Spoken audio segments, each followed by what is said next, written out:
সৰু কথা এটা মই ক'ব বিচাৰিছোঁ আমি কৈ থাকোঁ যে কৰ্মতহে মানুহৰ অধিকাৰ আছে ফলটোত আশা কৰিব নালাগে কিন্তু ল'ৰাতে মেট্ৰিকৰ পেপাৰখন দি অহাৰ পাছত কুৱেশ্যন পেপাৰখন লৈ পেলাই আমি সুধোঁ যে কিমান পাবি ক পথাৰত ধান সিঁচি থৈ আহিছোঁহে ঘৰত বহি লৈ কেই বস্তা পাম হিচাপ কৰি কৰাটো কিবা অৰ্থ আছে জানো শুনিবলৈ এইটো আচহুৱা যেন লাগে কিন্তু সত্য সেইটোৱেই আমি ভাবি থাকোঁ কি আমি কৈ আছোঁ কি যে আমাৰ কৰ্মত অধিকাৰ আছে ফলটোত আশা কৰিব নালাগে আৰু আপুনি ভাবি চাওকচোন আপুনি মই যদি ঘৰত আম পুলিটো ৰুইছোঁ তেতিয়া তাত বগৰী লাগিব নি টেঙা লাগিব নি ভাবি থাকোঁ জানো আম পুলিটো ৰুইছোঁ যেতিয়া তাত আমেই লাগিব যদি ভাল কৰ্ম কৰা হৈছে আৰু দ্বিতীয়তে কৰ্মটো নিয়াৰিকৈ কৰা হৈছে তাৰ ভাল ফলটো অট'মেটিক পাম তাৰ বিষয়ে কিমান পাৰ্চেণ্ট পাম কিমান পাৰ্চেণ্ট ছাকচেছ হ'ম এইটো ভাবি থাকি লাভ নাই আৰু এইটো একেবাৰে বাস্তৱ সত্য যে কোনেও একুৰেট কিবা এটা ধাৰণা কৰি জীৱনত কাহানিও পাব নোৱাৰে কাৰণ একুৰেট বুলি এইখন সৃষ্টিত একো নাই একুৰেট বা পাৰফেক্ট বুলি একমাত্ৰ ঈশ্বৰহে আছে বাকী সকলো ইনপাৰফেক্ট সেইকাৰণে সেই কথাটো ভাগৱতৰ মাৰ্গত পোনপ্ৰথমতে স্বীকাৰ কৰা প্ৰয়োজন সাংঘাতিক ঢেৰ তত্ত্ব কথা জানিলেহে আমি ভাগৱত মাৰ্গত আগবাঢ়িব পাৰিম এইটো নহয় অকণমান সৰলতাৰ প্ৰয়োজন আৰম্ভণিতে কৈছে নহয় ভাগৱতত নিৰ্মং চৰণাং শ্ৰতাং যাৰ হৃদয়ত নিৰ্মলতা আছে যাৰ হৃদয়ত সৰলতা আছে তেওঁৰ বাবে হৈছে ভাগৱত আৰু এই ভাগৱতৰ মাৰ্গত নিৰ্মলতাটো ক'ৰ পৰা আহিব ভাৱৰ পৰা ভগৱন্তক আমি কিহেৰে পাব পাৰোঁ ভাৱৰ জৰিয়তে সন্মুখত সজাই থোৱা শৰাইখনৰ বুট মগু খাবলৈ ঈশ্বৰ নাহে কিন্তু দেউৰীজনে যিটো ভাৱত নৈবেদ্যৰ ঠগিভাগ আগবঢ়ায় তাৰ জৰিয়তে অৰ্পণ হোৱা ভাৱটো ঈশ্বৰে গ্ৰহণ কৰে আৰু সেই ভাৱ গ্ৰহণ কৰিলে সেয়া প্ৰসাদ হৈ পৰে ভাৱগ্ৰাহী জনাৰ্দন ভাৱেৰে দিছিল বাবে বিদুৰৰ পত্নীয়ে কলৰ বাকলিওতো খাইছিল ভাৱ নাছিল বাবে দুৰ্যোধনৰ ৰাজকাৰেঙো পৰিত্যাগ কৰি গুচি আহিছিল আৰু সেই ভাৱটো সদায় স্থিৰ ৰূপত চলি থাকিবলৈ জীৱনত কি প্ৰয়োজন আমি ভাগৱত মাৰ্গত ভকত সহজে হ'ব নোৱাৰোঁ নহয়নে ভক্ত কিন্তু ভক্তৰ প্ৰাথমিক সংজ্ঞাটো কি বৈষ্ণৱ বিষ্ণুৰ উপাসক হোৱা যদিও আমাৰ চাওকচোন সনাতন বৈদিক মাৰ্গটোত 5টা উপাসনা মাৰ্গ আছে তাত কোনো শংকা কৰিবলগীয়া নাই সৌৰসকলে সূৰ্যক উপাসনা কৰে গাণপত্যসকলে গণেশক উপাসনা কৰে শাক্তসকলে দেৱীক উপাসনা কৰে শৈৱসকলে মহাদেৱক উপাসনা কৰে আৰু আমি বৈষ্ণৱসকলে বিষ্ণুক উপাসনা কৰোঁ এই 5টা মাৰ্গ আছে যদিও কিন্তু চাৰিও বেদত এটা কথাহে বাৰে প্ৰতি আহিছে বোলে বৈষ্ণৱমচি বৈষ্ণৱমচি বৈষ্ণৱমচি বৈষ্ণৱ হোৱা বৈষ্ণৱ হোৱা বৈষ্ণৱ হোৱা বৈষ্ণৱ হ'বলৈ কিয় কৈছে বৈষ্ণৱ মানে বিষ্ণুৰ উপাসক বিষ্ণু পূজা সেৱা যিজনে কৰে সেইজনেই বৈষ্ণৱ নি নহয় যিকোনো উপাসনা মাৰ্গত আগবাঢ়িবলৈ হ'লে উপাসনা মাৰ্গবিলাক বেলেগ বেলেগ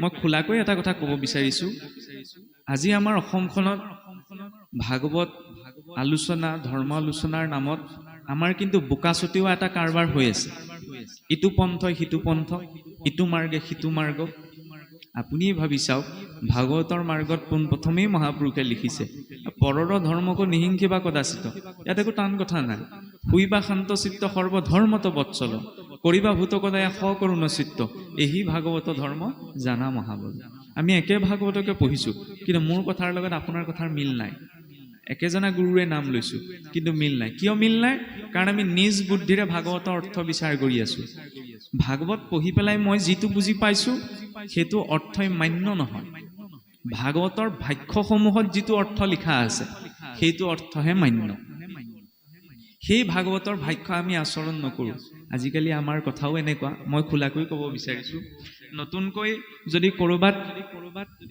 কোনোবা গীতকাৰ এজনে গীত এটা গাইছে গীতটো গাই ভাল লাগিছেনে গীতৰ অনুষ্ঠান এটা পাতিলে এই গীতটোকে ধৰি লওক গাই পেলাই তেওঁ বিখ্যাত হৈছে কাৰণে এইবাৰ তেওঁক অনুষ্ঠানলৈ মতা যাওক এইটো গীতকাৰৰ ক্ষেত্ৰত প্ৰযোজ্য সুন্দৰ গীত এটা গাইছে কাৰণে তেওঁক আমি মাতিম সুন্দৰ কোনোবাই অভিনয় কৰিছে কাৰণে কিবা এটা অভিনয় নাট এখন পাতিলে সেই অভিনেতাজনক আমি মাতিম কিন্তু ভাগৱতৰ মাৰ্গত সেইটো নহয় কিন্তু আমাৰ অসমত সেইটো চলি আছে মই খোলাকৈ কৈছোঁ আজি মোৰ কথা বতৰাবিলাক ছ'চিয়েল মিডিয়াত বেছিকৈ ওলাই আছে নহয় এইবাৰ মোক এইজনকে মতা যাওক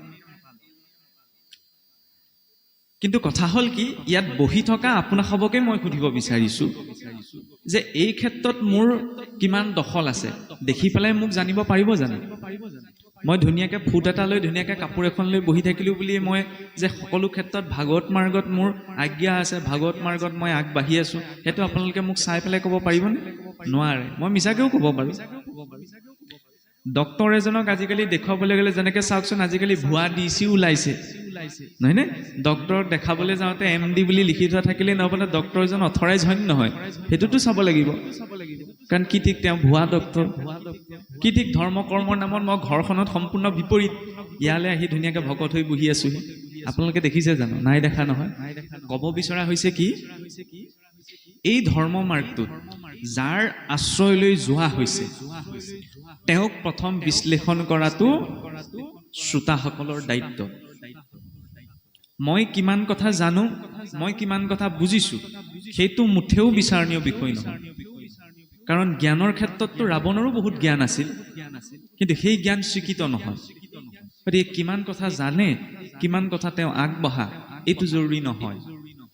মই এই দিশত, কাৰণ আমাৰ কওঁ ন, আধ্যাত্মিক মাৰ্গটোত আমাৰ শৰণ ভজন ভক্তি সদাচাৰ এইখিনি লাগিব, সেইখিনি মোৰ আছেনে নাই তাকতো আপোনালোকে জনাটো প্ৰয়োজন, হয় নহয়? কিন্তু আমি সেইখিনি কথাত গুৰুত্ব নিদিওঁ, সেইখিনি কথাত গুৰুত্ব দিব লাগিব। তেওঁ পূৰ্বতেও গুৰুসকলে গুৰুক বিচাৰ নকৰাকৈ আশ্ৰয় কৰা নাই। গতিকে আজি মোৰ মুখৰ পৰা কিবা এটা শুনিবলৈ ক'লে এই ক্ষেত্ৰত মোৰ কিমান দখল আছে, জ্ঞানত নহয়, এই ক্ষেত্ৰত মোৰ নীতি আচাৰত মই কিমান আগবঢ়া, সেইটো আপোনালোকে বিচাৰ কৰি চাব লাগিব। মোক দেখি পেলাই মোৰ ওচৰৰ মোৰ কথাখিনি মান্যতা প্ৰদান কৰাটো কিন্তু উচিত নহয়। আৰু মই মোৰ কথাখিনি এইকাৰণেই মই ব্যাখ্যা বুলি ক'ব বিচৰা নাই, কাৰণ ব্যাখ্যা চাওকচোন, আগতে ৪টি শ্লোকত আছিল, শুকদেৱৰ হাততে 12 স্কন্ধ সম্পূৰ্ণ হৈ গ'ল। এই শুকদেৱৰ পৰৱৰ্তী আচাৰ্যসকলে তাত কোনো কথা যোগ দিয়া নাই। তেওঁলোকেতো যোগ দিব পাৰিলেহেঁতেন, মহাপুৰুষেও তাত নতুন কথা যোগ দিব পাৰিলেহেঁতেন, নাই দিয়া। কাৰণ ভাগৱত ইতিমধ্যে পূৰ্ণ। এই অনুষ্ঠানটো এনেকুৱা বিষয়বিলাক আমাক কিয় লাগে? আমিতো সকলো কথা নিজ বুদ্ধিৰে বিচাৰ কৰিব নোৱাৰোঁ। গতিকে সন্ত সমাজত কি হয়, মথন কৰিলে, যেনেকৈ ভগৱান কৃষ্ণৰ আৱিৰ্ভাৱ মথুৰাত হৈছিল, মনৰূপী মথুৰাত যেতিয়া কৃষ্ণ কথা মথন হয়, তেতিয়াহ'লে তাৰ প্ৰকৃত তত্ত্বটো উদ্ভাৱন কৰিবলৈ সহজ হয়। কাৰণ ইটো মহাভাগৱত বেদ বেদান্তৰো তত্ত্ব, নানা অৰ্থ আছে জানায়াত, সাধু সংগ বিনে তাক বুজিবা কন পাৰিবা, ইটো কথা কহিলো সুখাৰ। বিভিন্ন দৃষ্টিকোণৰ বিভিন্ন অৰ্থ আছে, তাৰ মাজত সমন্বয়টো ৰক্ষা কৰি অৰ্থটো বিচাৰ কৰিবলৈ বহুজনৰ আগত তাক বিশ্লেষণ কৰাটো প্ৰয়োজন। সেইবাবে এনেধৰণৰ অনুষ্ঠান লাগে। কিন্তু এইটো নহয় আজি মাধুৰ্য বৰাই যি ক'ব তাক আপোনালোকে গ্ৰহণ নকৰিব। শাস্ত্ৰ আমাক সকলোকে দিছে নহয়, নিজে বিচাৰি চালেই হ'ল, নহয়নে? তেওঁ কৈছে হয়, কিন্তু সেইটো আমাৰ শাস্ত্ৰত আছেনে নাই, সেইটোতো লাগিব। শাস্ত্ৰত আছেনে নাই তাৰ পৰাহে ভাগৱতৰ মাৰ্গত কাৰোবাৰ ভাষ্য গ্ৰহণীয় হয়। যদি সেই বিষয়ে শাস্ত্ৰত নাই, তেতিয়াহ'লে সেই কথাখিনি সুন্দৰ হ'ব পাৰে, মন প্ৰাণ চুই যোৱা হ'ব পাৰে, কিন্তু যদি শাস্ত্ৰত নাই তেতিয়াহ'লে সেয়া গ্ৰহণীয় নহয়। কাৰণ বিনা শাস্ত্ৰত উল্লেখিত নীতি নিয়মক ঈশ্বৰেও অমান্য কৰা নাই। ঈশ্বৰেও যে সৃষ্টি নিৰ্মাণ কৰিছে শাস্ত্ৰীয় নীতি অনুসাৰেহে, শাস্ত্ৰৰ নীতি নিয়মক অসুৰবিলাকেও লংঘন কৰা নাই, আমি কেনেকৈ লংঘন কৰিম? সেইকাৰণে মই পোনপ্ৰথমতে দুটা কথাত গুৰুত্ব দিব বিচাৰিছোঁ। যাৰ আশ্ৰয় লৈ যোৱা গৈছে তেওঁক প্ৰথম নিজেই বিশ্লেষণ কৰি ল'ব লাগে। আৰু দ্বিতীয়তে এক অৰ্থত চাবলৈ গ'লে আমাৰ নিচিনা মানুহৰ মুখৰ পৰাতো ভাগৱত ভুলতো শুনিব নালাগে। সেইটো অদ্ভুত লাগিব পাৰে, তেতিয়াহ'লে মই কেলৈ কৈ আছোঁ? সেইকাৰণে মই বাৰে প্ৰতি কৈছোঁ, মই ভাগৱতৰ কথা ক'ব বিচৰা নাই। মই মাত্ৰ মোৰ মন মগজে যিটো ঢুকি পাইছোঁ তাৰ আধাৰত আনুষ্ঠানিকতা ৰক্ষা কৰি মাত্ৰ উপস্থাপন এটাহে কৰিম। কিয় শুনিব নালাগে? ভাগৱত কাৰ মুখৰ পৰা শুনিব লাগে? যিজন সংসাৰ বিৰক্ত। শুকদেৱ সংসাৰ বিৰক্ত আছিল, ৰজা পৰীক্ষিতে ব্যাসদেৱৰ পৰাও শুনাগে নাই। ব্যাসদেৱ বেছি অভিজ্ঞ আছিল, তেওঁৰ মুখৰ পৰা শুনিব পাৰিলেহেঁতেন। ব্যাসদেৱ সংসাৰ বিৰক্ত নহয়। এই কথা এটা আহে, কাহিনী এটাৰ প্ৰসংগ। এবাৰ বোলে জম্বুদ্বীপৰ এজন ৰজাই ঘোষণা কৰি দিলে যে মই এতিয়া আৰু বহুত সংসাৰখনক ভোগ কৰিলোঁ, এতিয়া মই সংসাৰত বৈৰাগ্য ভাৱটো আনিব বিচাৰিছোঁ। এতিয়া বৈৰাগ্য ভাৱটোতো মোৰ অহা নাই, কাৰণ পুত্ৰ ধন জন এইবিলাক ৰাজ্য পৰিবাৰ দেখি মই এইবিলাকক এৰিব নোৱাৰোঁ। গতিকে এটা ঘোষণা কৰি দিলে, বোলে আমাৰ ৰাজ্যত যিমানবিলাক আধ্যাত্মিক বক্তা প্ৰবক্তা আছে সকলো মোৰ ৰাজ্যলৈ আহক, আহি পেলাই মোক ভাগৱত কথা শুনাওক। আৰু ভাগৱত কথা শুনাই পেলাই মোৰ মনটোলৈ বৈৰাগ্য আনি দিয়ক। আৰু যদি বৈৰাগ্য আনি দিব পাৰে তেতিয়াহ'লে মই গোটেই ৰাজ্য তেওঁলোকক অৰ্পণ কৰি বনলৈ গমন কৰিম। কিন্তু যদি মোৰ মনলৈ বৈৰাগ্য আনিব নোৱাৰে তেতিয়াহ'লে আকৌ মই ৰঙা ঘোঁৰা লহি কৰিম।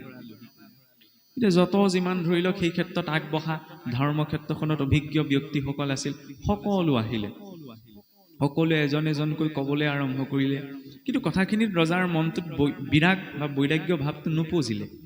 সেইকাৰণে চৰ্ত অনুসৰি লাহে লাহেকৈ যিটো কাৰাগাৰ এতিয়া চোৰ ডকাইতে ভৰ্তি হ'ব লাগিছিল, ৰজাৰ কাৰাগাৰ এতিয়া এই ধৰ্ম প্ৰবক্তাসকলে, এইবিলাক স্পৰ্শকাতৰ বিষয় হ'লেও মই কৈছোঁ কাৰণ বৰ্তমান সময়ত অকণমান প্ৰয়োজন এটা হৈছে, গোটেই কাৰাগাৰটো ধৰ্ম প্ৰবক্তাসকলে ভৰ্তি হৈ গ'ল।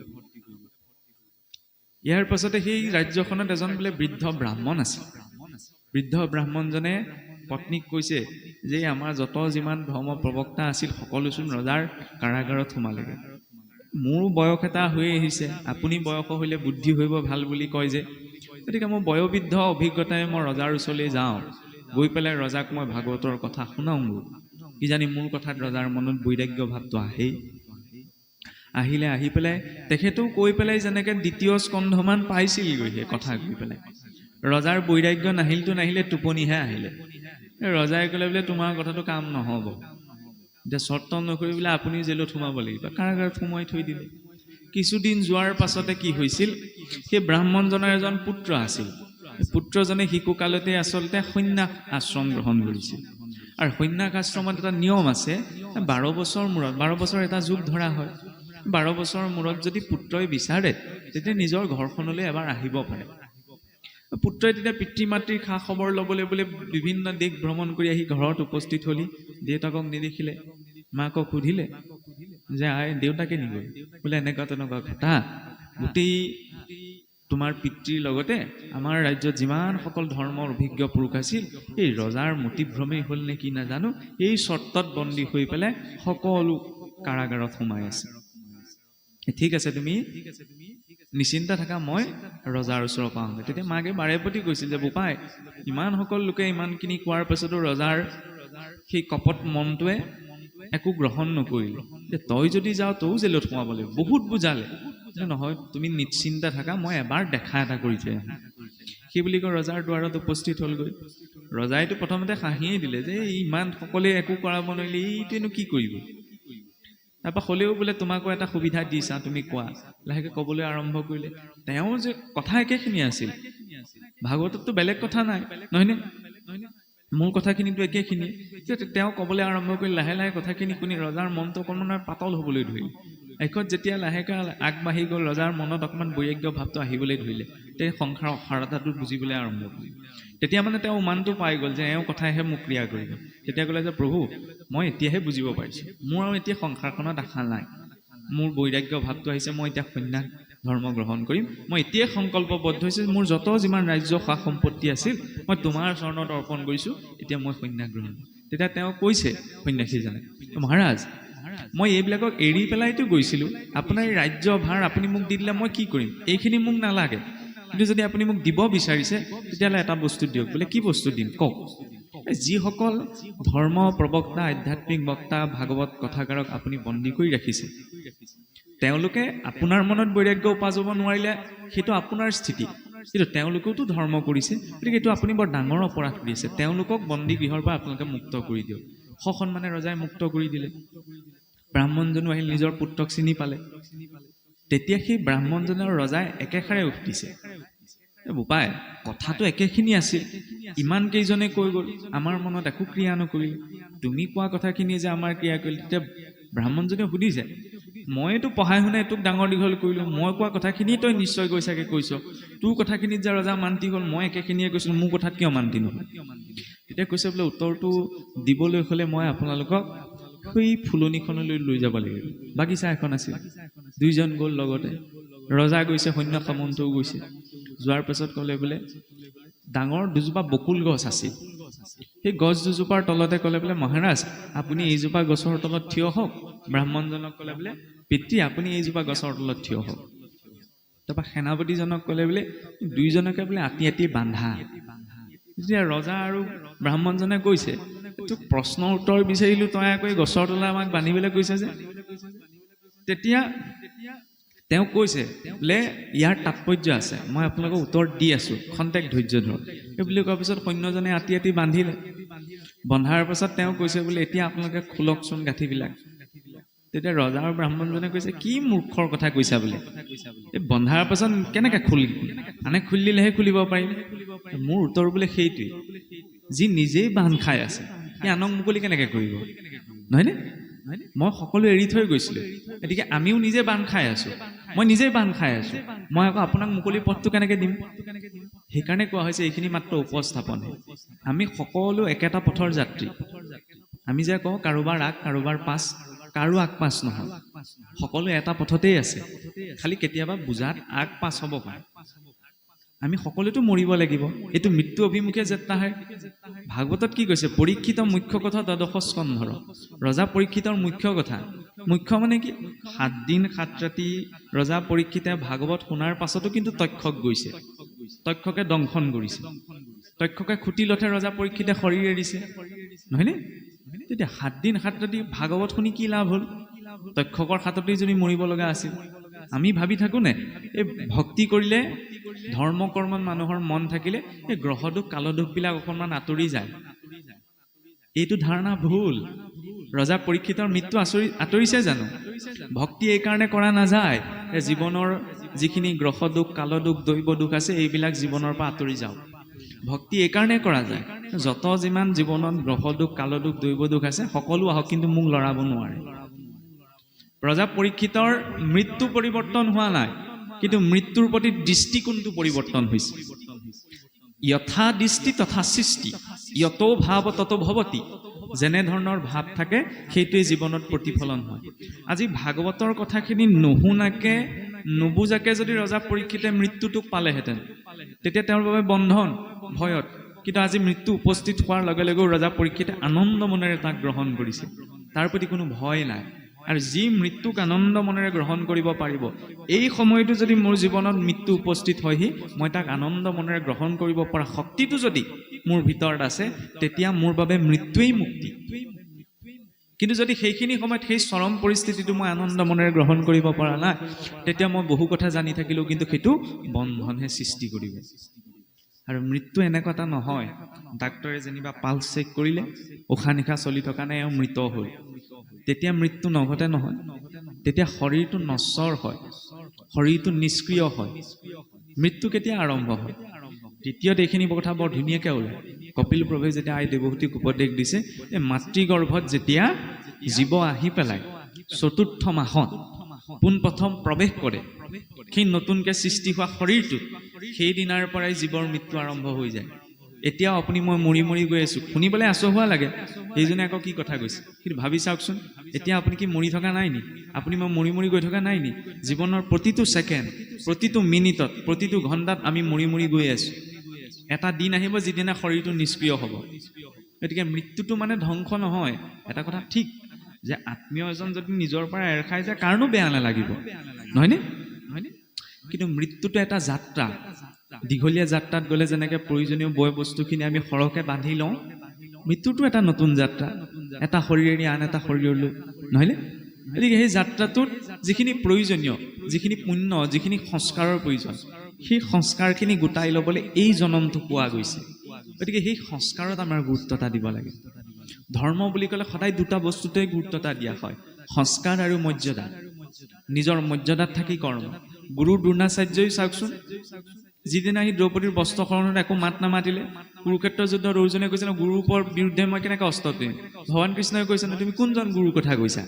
বোলে এই দ্ৰোণাচাৰ্য, কৃপাচাৰ্য, তেওঁলোকে গুৰুৰ মৰ্যাদা সেইদিনাই হেৰুৱাইছিল যিদিনা সেই ৰজস্বলা নাৰীগৰাকীক বস্ত্ৰহৰণ কৰাৰ সময়তো তেওঁলোকে নিমাত হৈ বহি আছিল।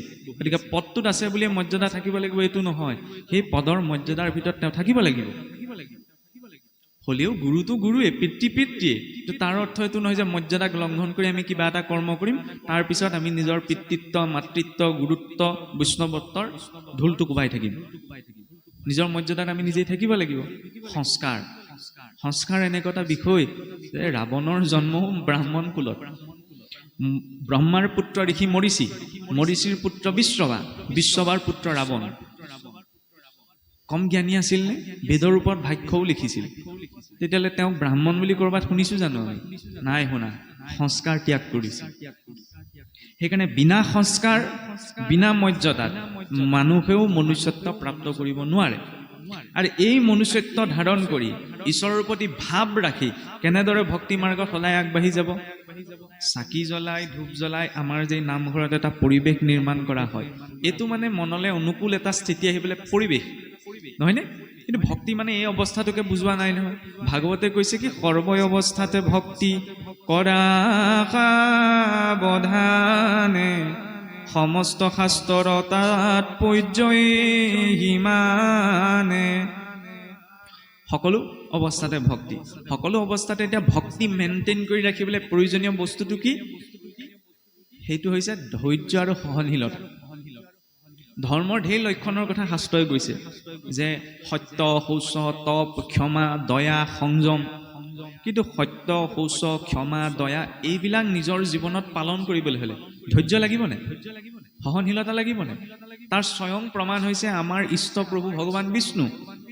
ভৃগুৰীকে গৈ পেলাই যেতিয়া নাৰায়ণৰ বক্ষত গুৰ মাৰি দিছিলগৈ, আমাৰ মানুহক ঢকা এটা মাৰিলেই গম পোৱা যায় কিমান ধৈৰ্য আছে। জগতৰ ঈশ্বৰৰ বক্ষত গৈ গুৰ মাৰি দিছিলগৈ নহয়। কি ক'লে? প্ৰভু বোলে আপুনি মোৰ কঠিন বক্ষত গুৰ মাৰি দুখ পালে নি? ইমান সহনশীল। আমি যিজনাক ঈশ্বৰ বুলি কৈছো তেওঁৰ ভিতৰতে ইমান সহনশীলতা আৰু ধৈৰ্য প্ৰকাশ পাইছে, হয়নে? আৰু এফালে চাওকচোন, হিৰণ্যকশিপু ইমান এটা ডাঙৰ দৈত্য। দৈত্য বুলি ক'লে কি, যাৰ কোনো কথা শুনিবলৈ ধৈৰ্য নাই, ধৰ্ম কৰ্মত কোনো মতি নাই।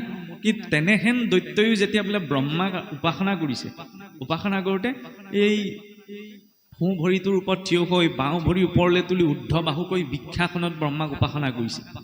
কম ধৈৰ্য লাগিবনে? উঁয়ে ধৰিতো মঙহো সহায় দিছিলগৈ।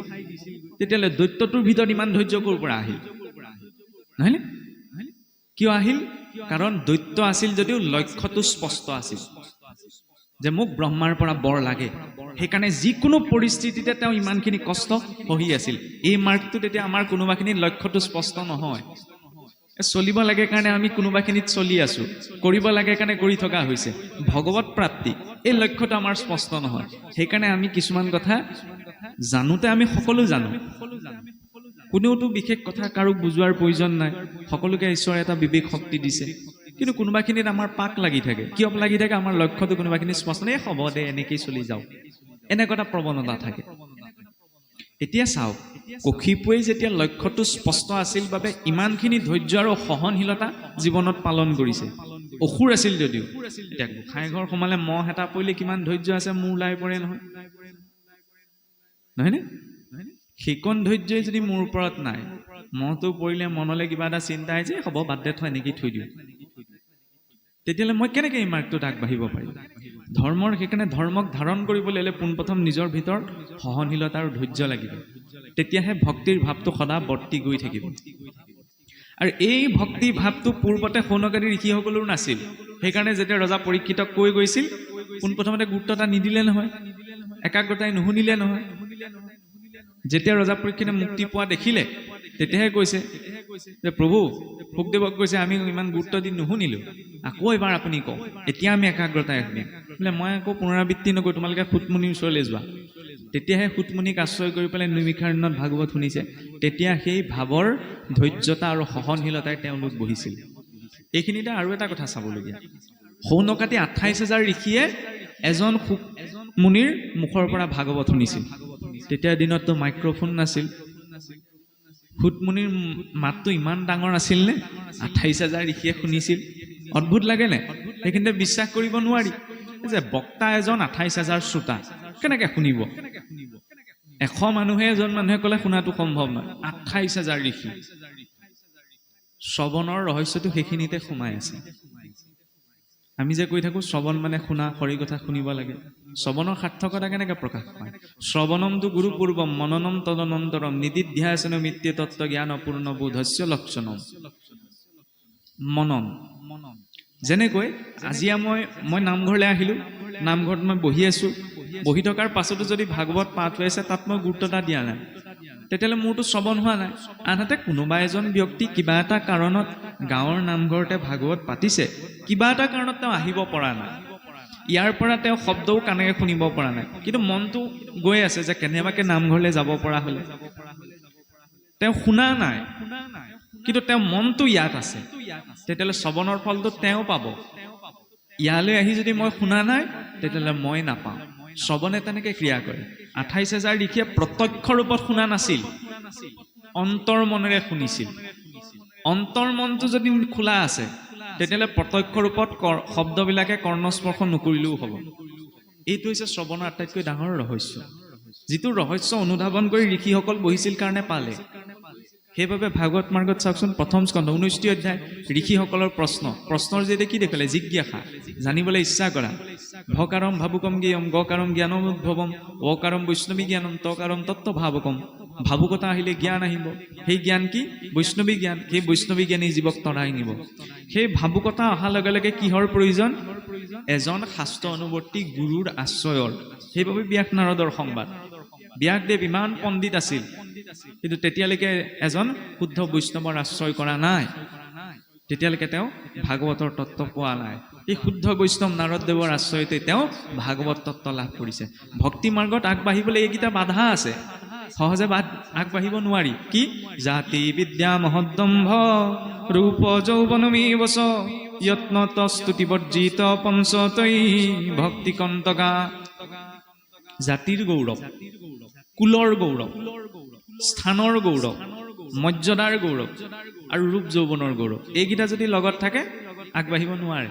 ব্যাসদেৱৰ কি আছিল? বিদ্যা আৰু জ্ঞানৰ গৌৰৱ, কিন্তু নাৰদদেৱৰ সন্মুখত প্ৰকাশ কৰা নাই।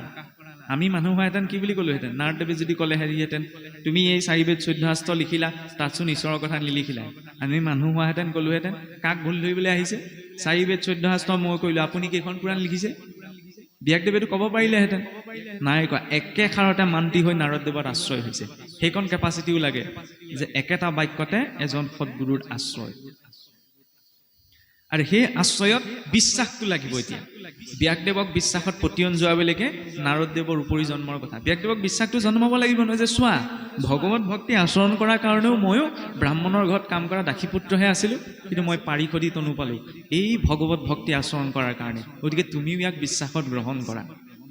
এতিয়া ভাবুকতা আহিলে, আশ্ৰয় লভিলোঁ, বিশ্বাসো আহিলে, কিন্তু সেই ধৰ্ম মাৰ্গত বিশ্বাসটো থকাৰ পাছতো যদি কিবা পোৱাৰ ভাৱনা এটা লৈ আগবাঢ়ো, তেতিয়াহ'লে গতিটো কেনেকুৱা হ'ব? অশ্বত্থামাৰ নিচিনা। নহ'লে আপুনিয়ে ভাবি চাওক, কৈ আছিল ব্যাস নাৰদৰ কথা, আকৌ অশ্বত্থামাৰ প্ৰসংগ কিয় পালেগে? নিৰুক্তত অশ্ব শব্দে অহংকাৰকো বুজোৱা হৈছিল। অশ্বত্থামাই ভাবিলে ন, মই যদি পাণ্ডৱৰ গোটেই বংশটো নষ্ট কৰি পেলাওঁ, দুৰ্যোধনে তেতিয়া মোক ঢেৰ ধন সোণ সা সম্পত্তি দি বহুত সন্মান কৰিব।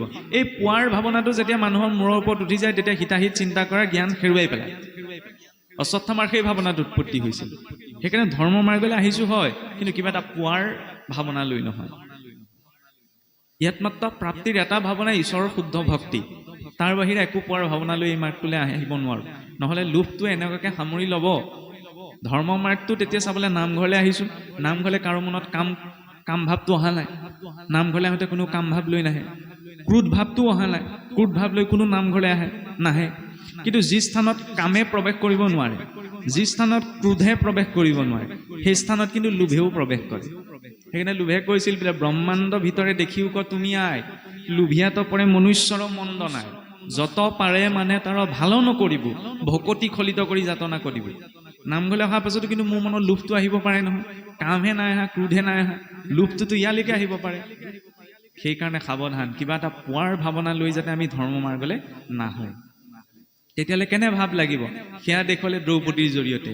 যি দ্ৰৌপদীয়ে তেওঁৰ 5জন পুত্ৰক হত্যা কৰা ব্যক্তিজনকো ক্ষমা কৰি দিছে 2টা কাৰণত। প্ৰথম কাৰণ কি? এফালে গুৰুপুত্ৰ, কম ডাঙৰ কথা নে? আমাৰ মানুহৰ ভিতৰত ইমান সাহস আছেনে নিজৰ হত্যা কৰা 5জন পুত্ৰক গুৰুপুত্ৰ বুলি আই দ্ৰৌপদীক ক্ষমা কৰি দিছে? আমি সৰু কথা এটাতে মানুহে ইজনে সিজনক ক্ষমা কৰিব নোৱাৰোঁ। আপুনি মোক টান কথা এটা ক'লে নহয়, মই মানি নলওঁ সহজে। সিমানকণেই নাই আমাৰ মনত ভাৱ। তেতিয়াহ'লে এই মাৰ্গটো স্থায়ীকৈ আগবাঢ়িব পাৰিম জানো? নোৱাৰোঁ। সেইকাৰণে সেইটো স্পষ্টতাৰে প্ৰয়োজন। এই মাৰ্গটোত দ্বিতীয়তে কি প্ৰয়োজন? ক্ষমাৰ গভীৰতা। দ্বিতীয়তে বোলে, মই যেন মোৰো পুৰী পুত্ৰ হোকে অগনিশিয়া দহয় ইহান অৱস্থা দেখি সেইমতে গৌতমীতে জীৱে জীৱ। আজি যদি অশ্বত্থামাক মই মাৰি পেলাবলৈ কৈ দিওঁ, অৰ্জুনে আৰু ভগৱান কৃষ্ণ ধৰি বান্ধি দ্ৰৌপদীৰ সন্মুখত পেলাই দিছিলহি নহয়। কাৰণ এই অশ্বত্থামাৰ মৃত্যুত তেওঁৰ মাকে, আজি মই 5জন পুত্ৰক হেৰুৱাই পেলাই যিটো দুখ পাইছোঁ, তেওঁৰ মাকে কিমান কষ্ট পাব। এগৰাকী মাতৃ হৈ আন এগৰাকী মাতৃ হৃদয়ৰ বেদনা বুজিছে, ক্ষমাৰ ভাৱৰ গভীৰতা। সেই ক্ষমাৰ ভাৱৰ গভীৰতাটো আহিলেহে কুন্তীৰ দৰে স্থিতি মনত উৎপন্ন হ'ব যে প্ৰভু বিপদো নৈব বিপদম সম্পদো নৈব সম্পদ বিপদ বিস্মৰণম বিষ্ণু সম্পদ নাৰায়ণ স্মৃতি। আটাইতকৈ ডাঙৰ বিপদ কি? ঈশ্বৰক পাহৰি থকা। আটাইতকৈ ডাঙৰ সম্পদ বিপদৰ সময়তে যদি ঈশ্বৰৰ চিন্তন হৈছে, তেতিয়াহ'লে এইটো মংগলময়। কেনেকৈ মংগলময়? বলিৰ পৰা যেতিয়া আপোনাৰ ভগৱান বিষ্ণুৱে বামন ৰূপত সৰ্বস্ব হৰণ কৰি ল'লে, যিসোপা গোটাইছিলে চবটোতো হৰণ কৰি ল'লে, এইটোতো লৌকিক দৃষ্টিত চাবলৈ অমংগল হৈছে, কিন্তু সেই অমংগলটো সুমংগললৈ পৰিৱৰ্তন হৈছে, কাৰণ তাত ভগৱন্তৰ হস্তক্ষেপ হোৱাৰ বাবে। গোটেই সুতলপুৰী ৰজা পাতি দিলে, এটা কল্পৰ বাবে ইন্দ্ৰ পাতি দিলে। ইমানখিনি সাধনা কৰি যিটো গোটাব নোৱাৰিলে, ঈশ্বৰে সেই ত্যাগ কৰাৰ বাবে তেওঁক প্ৰদান কৰিলে। আনহাতে মংগল, পুতনা ৰাক্ষসী আছিল, নহয়নে? ৰাক্ষসী আছিল, ঈশ্বৰক বধ কৰিবলৈ গৈছিল, তাকো সুন্দৰী নাৰীৰ ৰূপ লৈ। দেখাৰ লগে লগে ঈশ্বৰৰ চকুকেইটা ঢাকিহে দিলে, ঈশ্বৰৰ ওচৰলৈ যোৱাৰ লগে লগে। সেইটোতো মংগল ঘটিছে, কিন্তু তাত ঈশ্বৰৰ প্ৰতি শুদ্ধ ভাৱ লৈ যোৱা নাই, সেইবাবে দেখাৰ লগে লগে ঈশ্বৰে চকুহে ঢাকি দিছে।